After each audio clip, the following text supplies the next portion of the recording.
দেখতে যেমন আকর্ষণীয়, খেতেও বেশ মজাদার। ব্রেড দিয়ে তৈরি অল্প সময়ে দুর্দান্ত স্বাদের এই ডেজার্টটি আপনারাও ঈদে আপনাদের টেবিলে রাখতে পারেন। আশা করছি পুরো রেসিপিটির সাথে থাকবেন, আপনাদের কাছে ভালো লাগবে। যদি ভালো লেগে থাকে বাসায় একবার হলেও ট্রাই করে দেখবেন। আর এটা খেতে এত বেশি নরম তুলতুলে, মুখে দিলেই একবারে গলে যাবে। তো চলুন রেসিপিটি শুরু করে দেওয়া যাক। ডেজার্টটি তৈরি করার জন্য এখানে লাগবে ব্রেড। আমি এখানে 4 পিস ব্রেড নিয়েছি, আপনারা চাইলে এখানে বাড়িয়েও নিতে পারেন। তো এখন ব্রেডগুলোকে কেটে নেব। তো দুটো সাইড করে রেখে দিচ্ছি, দুটো একসাথে রেখে ব্রেডগুলোকে কেটে নেব। চাইলে আপনারা ব্রাউন সাইডটাও ফেলে দিতে পারেন, আমি এখানে ফেলে দেব না। তো ব্রেডটাকে আমি কেটে নিচ্ছি। একটা ব্রেড থেকে 4 পিসের মতো বের হবে। একটু বড় সাইজ করে কেটে নিচ্ছি, আপনারা চাইলে এর থেকে একটু ছোট করে বা একটু পিস বাড়িয়ে করে নিতে পারেন। তো ব্রেডগুলোকে একই রকমভাবে কেটে নিয়েছি।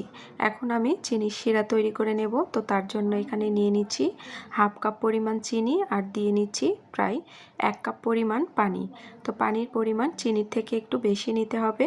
এখন এই শিরাটাকে 5 মিনিটের মতো জাল করে নেব। পাতলা একটি শিরা তৈরি করে নেব। তো শিরাটা হয়ে গেছে, এটাকে নামিয়ে আমি একটা সাইড করে রেখে দেব। এরপরে নিয়ে নিচ্ছি প্রায় 1.5 কাপ পরিমাণ লিকুইড দুধ। আর দুধটাকে আমি ঘন করে জাল করে নেব, এজন্য 1.5 কাপ নিয়েছি, 1 কাপ করব। এটাকে জাল করে এর মধ্যে 2 টেবিল চামচ গুঁড়া দুধ আর 4 টেবিল চামচ পরিমাণ চিনি দিয়ে আমি গুলে নিয়েছি। এখন এই দুধের মধ্যে দিয়ে নিচ্ছি। চিনি এবং গুঁড়া দুধ একসাথে মিক্সড করে দিয়ে নিলে এই গুঁড়া দুধটা আর দলা পেকে যায় না।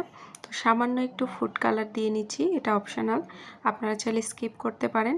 এটা দেখা সৌন্দর্যের জন্য ব্যবহার করেছি। তো এটাও হয়ে গেছে, নামিয়ে সাইড করে রেখে দিচ্ছি। এখন আমি ব্রেডের টুকরোগুলোকে ভেজে নেব। তার জন্য এখানে দিয়ে নিয়েছি বাটার 2 টেবিল চামচ পরিমাণ, চাইলে এখানে তেল অথবা ঘি ব্যবহার করতে পারেন। এখন ব্রেডের টুকরোগুলোকে দিয়ে নিচ্ছি, উল্টিয়ে পাল্টিয়ে লাল লাল করে এই ব্রেডগুলোকে ভেজে নিতে হবে। একটু মিডিয়াম আছে এই ব্রেডগুলোকে মচমচে করে ভেজে নেব। তো দেখুন, দেখেই বুঝতে পারছেন আমি কিভাবে কাজটি করছি।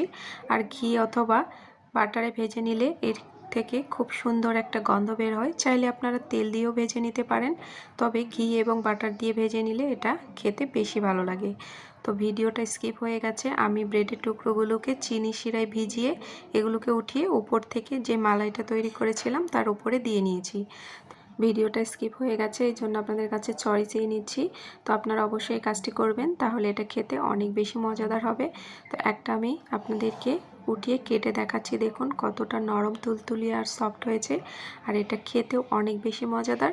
আপনারা চাইলে বাসায় এভাবে একবার ট্রাই করে দেখতে পারেন। আমার রেসিপিগুলো যদি আপনাদের কাছে ভালো লেগে থাকে আপনাদের টাইম লাইনে শেয়ার করে রেখে দিতে পারেন, যখন প্রয়োজন হবে দেখে নিয়ে বানিয়ে নেবেন। তো আজকে এই পর্যন্তই, সবাই ভালো থাকবেন। আপনাদের সাথে আবারও দেখা হবে নতুন কোনো সহজ রেসিপিতে।